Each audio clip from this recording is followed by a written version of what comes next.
A great indiscretion in our marriage. This thought came to me when someone called me last week. The story I'm about to tell is entirely fictional, including the relationships between consenting adults. Being careful isn't just about protecting yourself, but also shielding yourself from the carelessness of others. Toba, Beta, Ian, and Brody sat at the kitchen table. They had been married for 23 years, had children in college, and at 46 years old, both were still fit and attractive. They had the freedom to look forward to the next chapter of their lives, with a few coins in their pockets for new adventures. On the desk next to Ian's right elbow sat a large envelope. "Brody, I'm your man, right?" Ian asked. "Of course, Ian. Since 11th grade. And you will always be my one and only," Brody replied. "No temptation to fool around now that the kids are gone."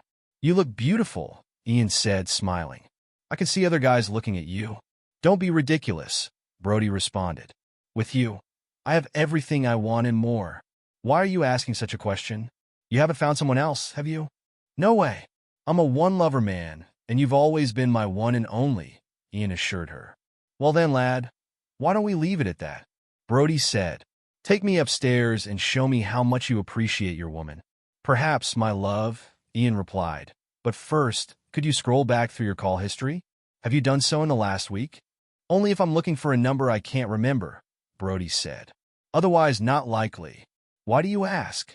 "Could you take your phone and go back to last Sunday around 4 o'clock in the afternoon?" Ian continued. "I recall you left at 3 o'clock to run some errands and said you'd be home by 6 o'clock. Brody shifted uncomfortably in her chair, her face showing a mix of surprise and fear. "Why is this such a big deal, lover? I don't remember calling or texting you, or anyone else, during that time." "Come on, baby," Ian said. "Take me upstairs and give me what I want. Indulge me for a minute."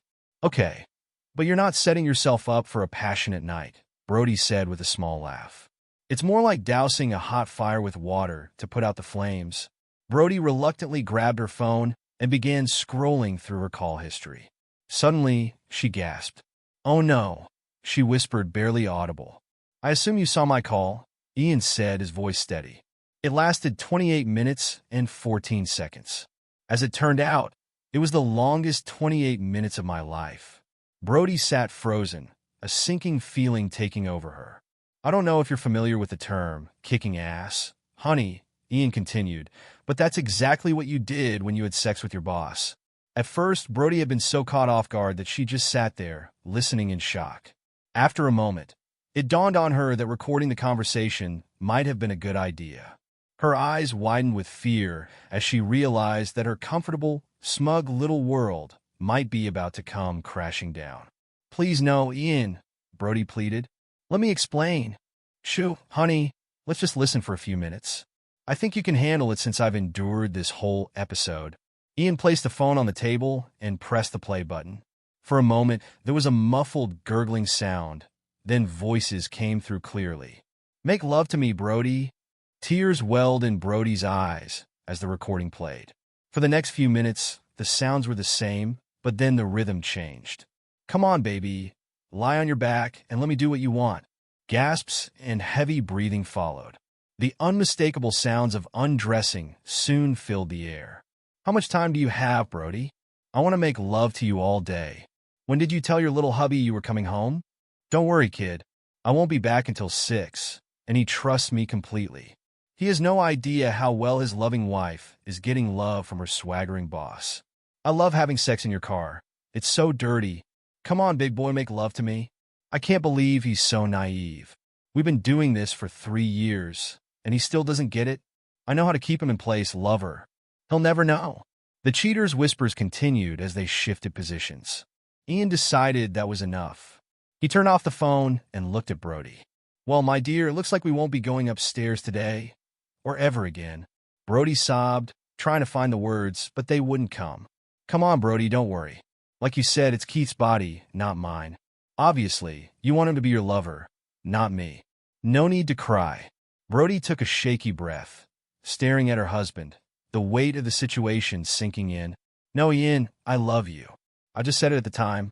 It means nothing to me, just a wild affair, that's all." Ian looked at Brody, his expression cold.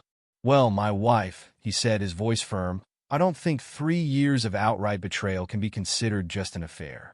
As for love, I know you like what I provide. I know you love our children, the country club, the gold American Express card I pay for, and the beautiful red Lexus RX 350 I gave you for our last anniversary. He paused, his gaze never leaving hers. Now I know why you love a job you don't even want. But please, stop insulting my intelligence and be truthful. There is no room in your heart for love for me. Not the kind of love shared by one man and one woman for a lifetime. I love you, Ian, but it was an idiotic choice on my part. The kids are getting older, and I felt lost. Keith just stepped in when I was weak. I'll break up with him tonight. I swear I will. Ian shook his head slowly. No, Brody, and seriously, cut the crap. Your carelessness is the only reason we're having this conversation. Careless with the phone, but infinitely more careless with my love and our marriage. I was gullible, obviously too gullible. But no more.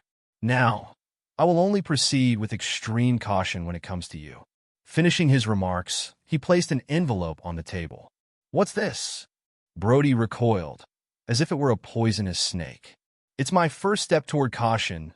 Self-preservation and caution tell me that I should get as far away from you as possible. These are divorce papers. I thought about filing them at work, but you shouldn't think me soft-hearted. I figured I'd show more dignity than you've shown me in the last 3 years and hand them to you in the privacy of my home. No, Ian, please no, Brody exclaimed, her voice rising in desperation. She was about to continue, but he interrupted her. Yes, Brody, yes. I will never be a willful sycophant or allow myself such disrespect. I don't believe for a second that you thought things could turn out differently. Maybe Keith was your first. Maybe he was one of dozens over the years. I don't know. And to be honest, I don't care. He was the only one, Ian. You have to believe that. Before him, there was only you. Ian stared at her, his expression hardening. Brody, listen to me carefully. I have no reason to believe a cheat and liar like you. But like I said, I don't care. My life will not be dictated and controlled by a selfish cheater who spits on my love and my trust. Get a lawyer and hope for the best. But it's over between us. Brody's anguish began to shift to anger. I'm not going to walk away and sign those pathetic papers, Ian. I will fight this to the last man. I will not become a divorced woman after 23 years of a beautiful marriage. This is my home. You are my husband. And I will fight for my life, for our life together. Do as you see fit, Brody, Ian said, his voice colder than ever. But let me caution you first. Your parents and our children know what happened. So you're going to be busy trying to explain yourself to them. I've spoken to all of them. Today, secondly, the house was mine before we were married. It was inherited from my grandfather and belongs to me alone. You have no rights to my premarital property. Third, Keith's wife, Carol, is probably having a similar conversation with her loving husband right now, since I gave her a copy of this tape. Perhaps you two can live together. And finally, you've probably forgotten about the prenup we both signed all those years ago. I've updated it over the years. Out of caution, of course. There are no loopholes in it. Cheating means the unfaithful partner gets nothing. Nothing at all. I have enclosed a copy for your attorney's review. I've booked and paid for 1 week at the Hilton Garden Hotel near your office. You may use the car I provided you for that week. After that, you'll have to take over the payments if you want to keep it. Since it's in my name, I'll pay the penalty and give up the lease. Now, I suggest you go pack. Brody was at a loss for words, shocked at how quickly everything had turned. In an instant, her rogue actions had come back to haunt her. Ian stayed at the table as his soon-to-be ex-wife went upstairs. 30 minutes later, Brody came back downstairs with 2 large suitcases in hand. Brody, you can call and set up a time to come back for anything else you think you'll need. We don't have anything in common that I'm going to leave behind. I'll make sure I won't be home when you get here. Is that all, Ian? Nothing more to say after 23 years. Well, Brody, if you do find some sucker who wants to be with you next time, you'd better be less reckless and a lot more careful. The end. Subscribe to my channel. Thank you.